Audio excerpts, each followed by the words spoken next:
Hello friends, welcome to literary scholar channel. और हम इस पे लाइन बाय लाइन एक्सप्लेनेशन कर रहे हैं पैराडाइज लॉस्ट का। अगर आपने सब्सक्राइब नहीं किया है इस चैनल पे और इस चैनल पे आप नए हैं तो प्लीज़ इसको सब्सक्राइब करिए। इस पे इंग्लिश लिटरेचर से रिलेटेड वीडियो आपके पास हम लेकर आते रहते हैं। और अगर आपको पैराडाइज लॉस्ट से रिलेटेड वीडियो चाहिए तो आप प्लेलिस्ट में जाइए और प्लेलिस्ट में आपको सारे वीडियो वहीं मिल जाएंगे। तो चलिए, अब तक हमने 694 लाइन तक का एक्सप्लेनेशन देख लिया है और अब आगे देखते हैं। Learn how their greatest monuments of fame and strength and art are easily outdone by spirit reprobate. तो कह रहे हैं, जैसा कि हमने पहले वीडियो में देखा कि इससे पहले लाइन में देखा कि मिल्टन कह रहे हैं कि वो जो बेबीलोन के बड़ी बड़ी इमारतें और इजिप्ट के पिरामिड्स के बारे में हम कहते हैं कि ये ह्यूमंस की एक्स्ट्राऑर्डिनरी टैलेंट का एग्जाम्पल है। तो मिल्टन कह रहे हैं कि learn how their greatest monument of fame, जिसके बारे में हम और आप ह्यूमन पढ़ते हैं और उसको देख के हम ह्यूमन की स्ट्रेंथ की, उनके आर्ट की तारीफ़ें करते हैं, वो ये जो स्पिरिट्स हैं जो रिप्रोबेट हैं, रिप्रोबेट मतलब फॉलन हैं, ये जो फॉलन एंजल्स हैं, इस तरीके की इमारतों को जिनको ह्यूमंस को बनाने में ईयर्स एंड ईयर्स निकल जाते हैं, उनके लिए ये 1 घंटे का काम है। ठीक है, तो अब वो कह रहे हैं कि in an hour what in an age they with incessant toil. ठीक है, इंसेनेंट का मतलब होता है निरंतर। ठीक है, जो मतलब ह्यूमन जो है वो लगातार मेहनत करके एजेस में कोई चीज़ क्रिएट करता है, वो ये fallen angels with in hour में क्रिएट कर सकते हैं, ये इनकी खासियत है। ठीक है, and hands in innumerable scarce performed. ठीक है, और इस तरीके से वो मतलब फॉलन एंजल्स की तारीफ़ें कर रहे हैं कि इनके मतलब इन्यूमरेबल्स हैंड जो है वो बहुत ही छोटा सा परफॉर्म करते हैं, मतलब थोड़ा सा काम हो पाता है, लेकिन इनके लिए ये काम बहुत आसान है। ठीक है, फिर वो कहते हैं night on the plain in many cell prepared. रात मतलब रात में वहाँ जितनी भी नॉट रात में, नाई ऑन द प्लेन, नियर जहाँ वो सब खड़े थे वहीं प्लेन पे उन्होंने एक सेल प्रिपेयर किया फॉलन एंजल्स के एक ग्रुप ने। That underneath had when of liquid fire. उसके नीचे, उस सेल के नीचे लिक्विड फायर की एक चैनल बह रही थी। अब वो क्यों ऐसा किया गया? Sluiced from the lake a second multitude with wondrous art founded the messy ore, serving each kind and scummed the bullion dross। तो अब ये कह रहे हैं कि उनका जो मेन काम क्या था कि वो जो स्लूज्ड का मतलब होता है ब्रॉट। तो ये जो लेक थी, ठीक है, ये जो फायरी लेक थी, उसके पास उन्होंने जो ओर था, इनके पास जो उन्होंने निकाला था, डिग आउट किया था उस हिल टॉप से, उस हिल के वूम से जो डिग आउट गोल्ड था, वो क्या करते हैं कि वो इसमें रख के इस लेक के थ्रू, ये जो फायर के थ्रू उसको मेल्ट करते हैं, उसकी इम्प्योरिटी को अलग करते हैं और प्योर मेटल को अलग करते हैं। ठीक है, a third as soon had performed with in the ground a various mould and form the boiling cell.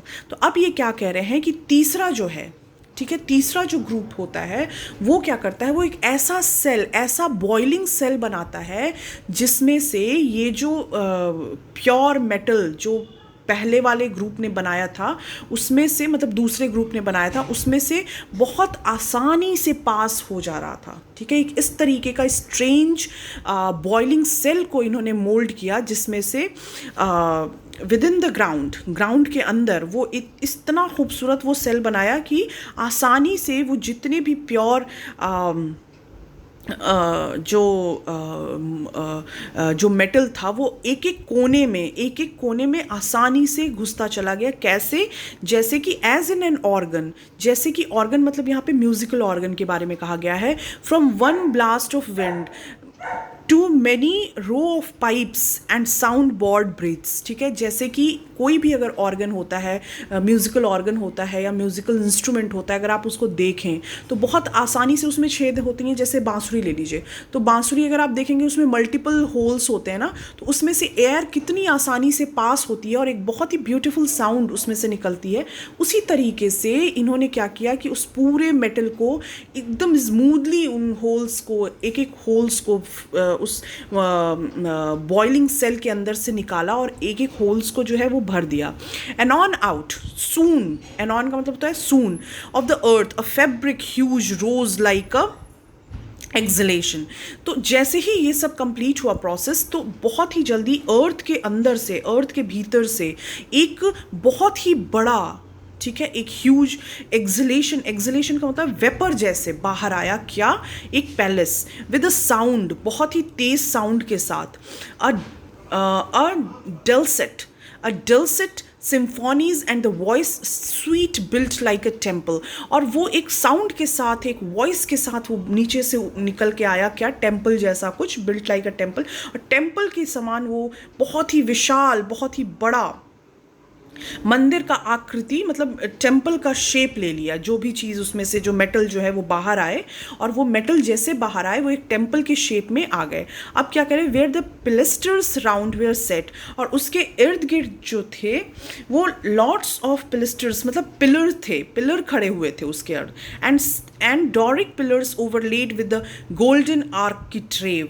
और उसके इर्द गिर्द जो डोरिक जो पिलर्स थे, ठीक है, वो जो पिलर्स थे वो डेकोरेटेड थे. किससे? गोल्ड से डेकोरेटेड थे.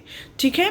अब वो आगे कहते हैं और जो मेन जो विद ओवरलेड विद, और वो क्या होता है, जो मेन उसका बीम था, मेन जो उसका ब्यूटी था, आर्किट्रेव था, वो भी पूरा गोल्डन था.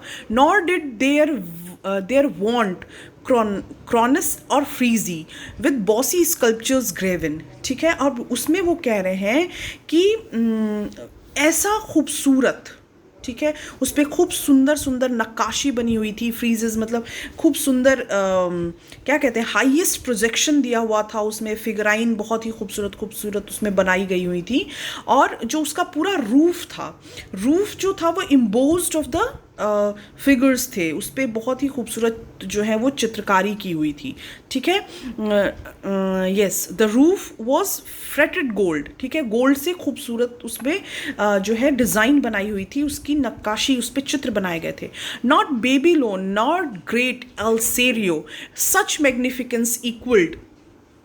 So yes, not Babylon nor great Elserio, such magnificence equaled in all their glories to enshrine Belus and Seraphis, their god or seat their king, when Egypt with Assyrian strove in wealth and luxury. अब ये कह रहे हैं कि ये compare कर रहे हैं, कह रहे हैं इतना खूबसूरत ये जो स्कल्पचर और ये स्ट्रक्चर तैयार किया इन फॉलन एंजल्स ने, इसकी समानता जो है वो बहुत जो वैभवशाली और बहुत ही ब्यूटीफुल आप मानते हो कि बेबीलोन और में जो और ना ही जो ये जो क्या कहते हैं एल्कैरियो, मतलब एल्कैरियो में भी इस तरीके की विख्यात और खूबसूरत नक्काशी वाला और खूबसूरत स्कल्पचर नहीं तैयार किया गया था. मॉन्यूमेंट्स नहीं, इस तरीके का मॉन्यूमेंट कहीं नहीं तैयार किया गया था. इतना मैग्निफिसेंट कि इसको आप इसकी आप तुलना ही नहीं कर सकते. अब फिर वो आगे कहते हैं कि बेलस एंड सेरेफिस जो है ये देवता थे.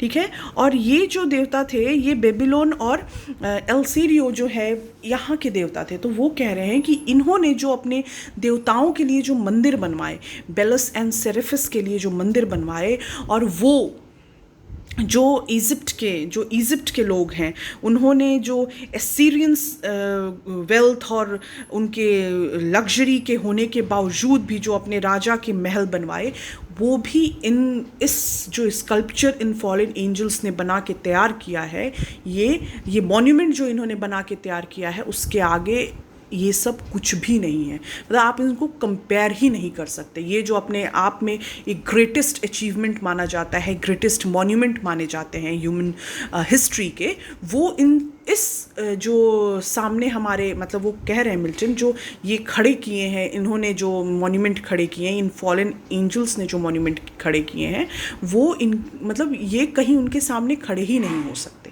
इतना खूबसूरत वो फॉलन एंजल्स ने वहाँ पे टेम्पल बनाया. तो ये अब तक का एक्सप्लेनेशन है. आई होप कि आपको ये पसंद आया होगा. अगर पसंद आया तो इसको आप सब्सक्राइब करिए चैनल को, और अपना ख्याल रखिए, अपनी फैमिली का ख्याल रखिए.